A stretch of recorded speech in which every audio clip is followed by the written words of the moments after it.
அதிசய அதிசயங்களின் ஆரம்பம். அதிசயம் நடக்கும் நிச்சயமா. உள்ள ஆணவ கொலை மிகுந்த அதிர்ச்சியை, வேதனையை அளிக்கிறது. அந்த கொலையில் தொடர்புடைய அனைவரின் மீதும் நடவடிக்கை எடுக்க வேண்டும் என்று கவின் குடும்பத்தை சார்ந்த பெற்றோர் உள்ளிட்ட பலரும் கோரிக்கை எழுப்பி வருகின்றனர். இன்னும் அவரது உடலையும் திரும்பப் பெறவில்லை. இந்த நிலையில் படுகொலை செய்த சுஜித் மற்றும் அவருடைய தந்தை காவல் உதவி ஆய்வாளர் சரவணன் ஆகிய இருவரும் கைது செய்யப்பட்டிருக்கின்றனர். ஆனால் கவினுடைய தந்தை சுஜித்தினுடைய தாயாரையும் கைது செய்ய வேண்டும் என்று வலியுறுத்தி வருகிறார். காவல்துறையில் அவரும் அந்த பெண்மணியும் பணியாற்றுகிறார் என்பது குறிப்பிடத்தக்கது. 3 பேரின் மீதும் முதல் தகவல் அறிக்கை பதிவு செய்யப்பட்டிருக்கிறது. முதல் தகவல் அறிக்கையில், அதாவது எஃப்ஐஆரில்,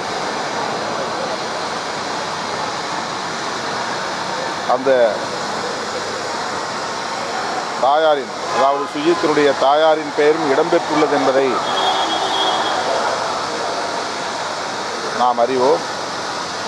எஃப்ஐஆரில் இடம்பெற்றுள்ளவரை கைது செய்வதிலே காவல்துறைக்கு என்ன தயக்கம் என்று தெரியவில்லை.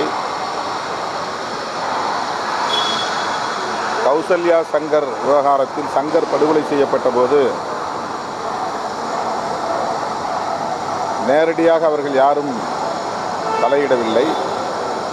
கூலிப்படையை கொண்டு படுகொலை செய்தார்கள்.